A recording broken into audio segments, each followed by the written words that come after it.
Okay, here's another story. Um, when I was in school, I was a crossing guard. So the town at the end of the year would take all the crossing guards. Now, I really didn't know this until because at the end of your seventh grade, I was a crossing guard too, but I didn't get notified about this trip, and it was only for the eighth graders. People who were crossing guards and they're eighth graders. The city would basically, Little Falls, would chip in or whatever, and they would sponsor a trip to Washington, D.C. for the crossing guards. So they tell me at the end of the year, hey, you've won a trip to Washington, D.C. And it's a bus trip, okay? So I go, a bus trip? There ain't a chance I'm taking a bus trip. I got so sick I got sick in a car, I got sick in a bus, I got sick on a boat. I mean, any motion, I got sick. I mean, I couldn't go on a bus. I couldn't go a couple miles on a bus, I mean, just really bad. So anyway, I go, I said, no thanks. And they go, oh, no, you gotta go, this, that, and the other thing. So they come down and they actually talk to my parents about it, hey, why is he saying no to this, trip? It's all on us. They're paying for everything, And my father says, hey, he gets sick, really sick. So the guy says, well, maybe if he went to the doctor, maybe they could give him something for for his motion sickness. I'm sure they can. So anyway, my father says, hey, look, they want you to go down and see Dr. Maybe and see if there's something they can do for motion sickness.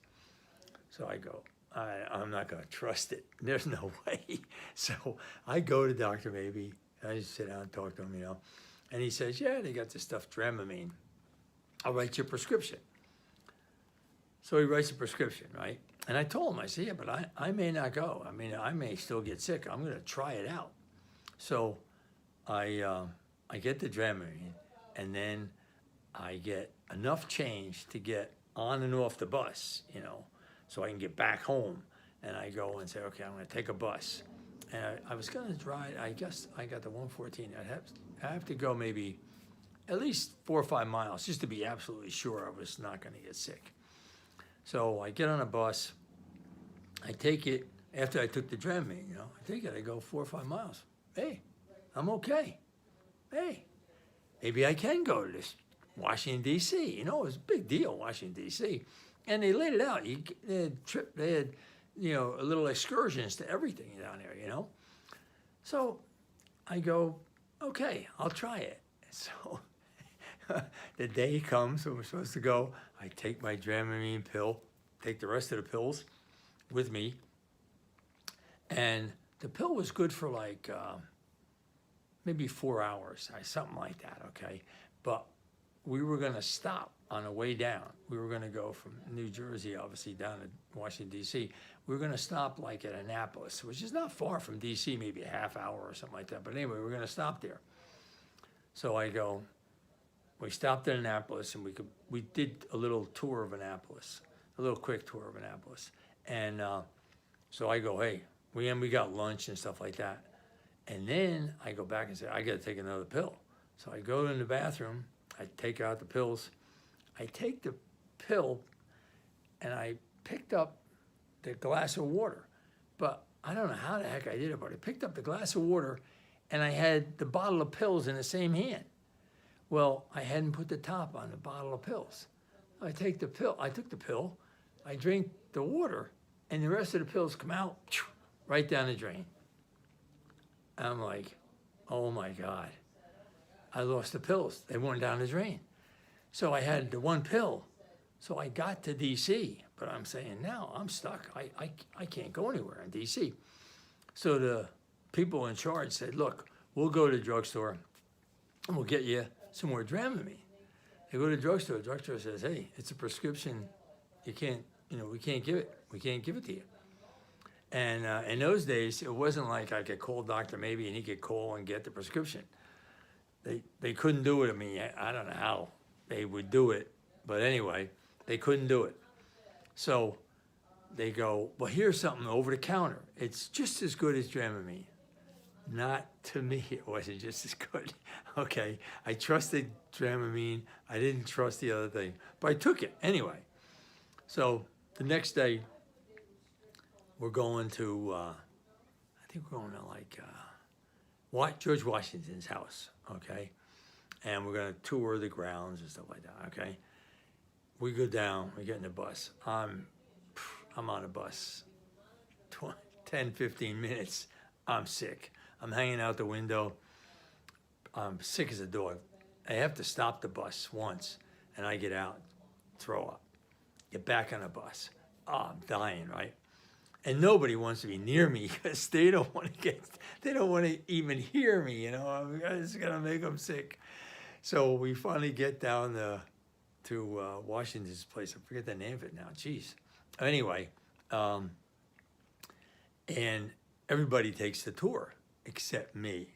I just sat there on a bench. I was bad shape.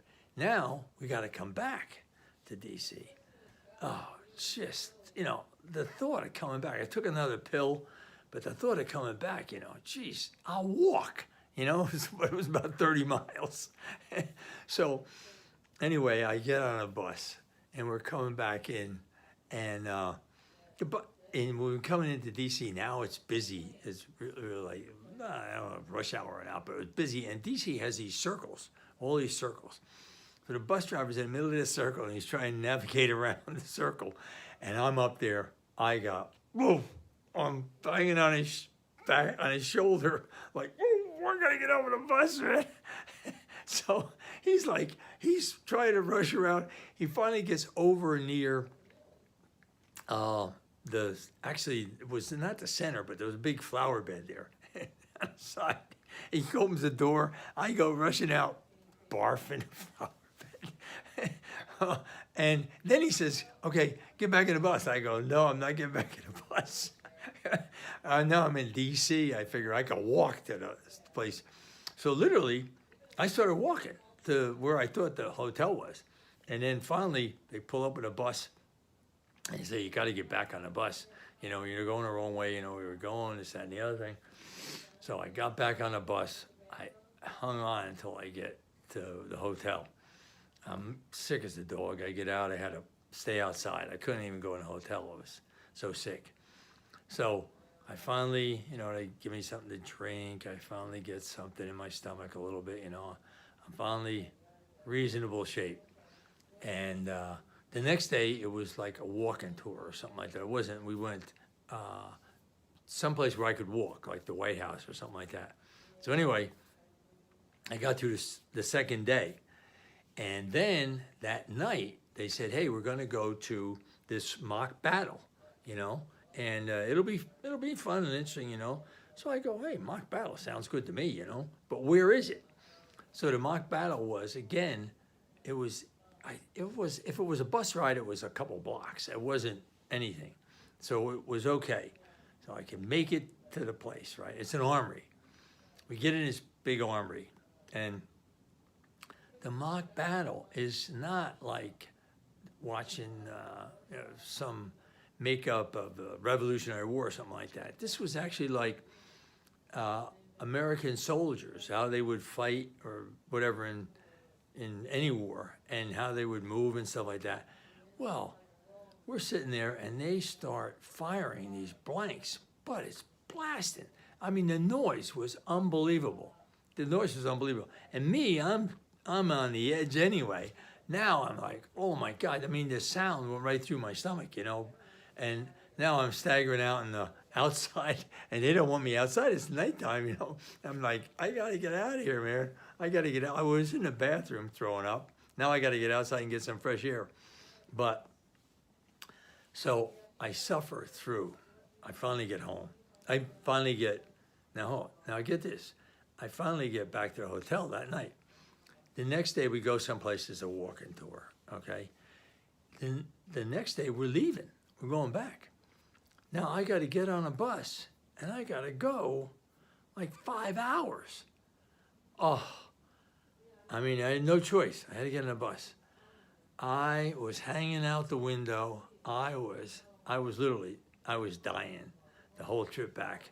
And nobody, everybody else is like, don't sit downwind of Duffy.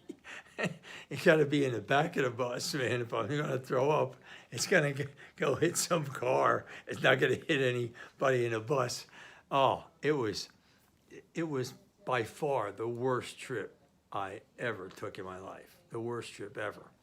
And I'll tell you, finish it up with a funny story. When I get to college, finally get to college, right? The English professor, first of all, the English professor, the first day of class, he asked, just to get a sense of, your backgrounds and stuff like that, et cetera. I'd like to know, how many books have you read? So, how many books have you read? And the first person to get up, and I was sitting back further over on the right-hand side. It starts on the left-hand side. First person to get up is a girl, and she says 120 books. Now hold it. I'm over there 1, 2, 3, 4. She says 120. I'm like 120. Next kid 85, 90. Boom, boom, boom. I mean, way up. I would say the lowest was probably 60. Some books. I had a lie through my teeth to say 20, right? I figured if they just asked me for a couple of names of books, I'm in trouble, So I said 20, and literally everybody looks around at me saying, well, he won't be here next semester. And literally most of those kids weren't there next semester, or a lot of those kids weren't there next semester. But they were lying through their teeth, or else they just read books. I could read a fairy tale book, but not a serious book. So anyway, but that was comical. So the same teacher, his priest, Father Roy, he says, okay, I want you to write a paper. And the paper has to be a narrative of a journey that you took, a trip, a vacation, anything, a narrative of a journey. So I write the story about my trip to Washington, D.C. And I titled it My Faith in a Pill, because I had all this faith in Dramamine. When I lost the Dramamine, I had no faith in any other pill. So I write the story, hand it in, and maybe a few days later, I'm in the chow hall, eating, and everybody around me is talking about something, and they're laughing about it, and they're talking about my story. Apparently he read my story in class, and everybody thought it was great. They laughed and everything else at it, they had a good time because it was a funny story, and I told it in a funny way.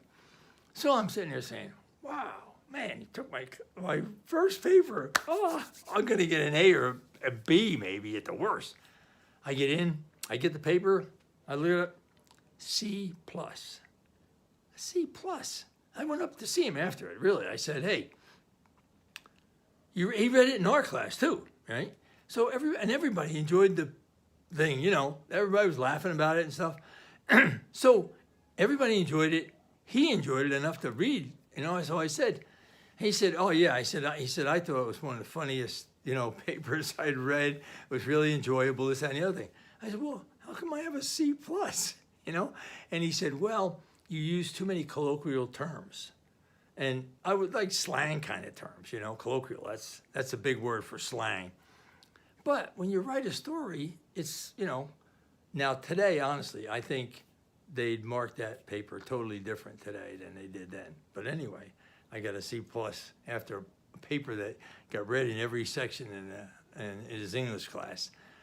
So anyway, that's using the results of a bad trip to help out in my college. Okay, catch you guys later. Take care.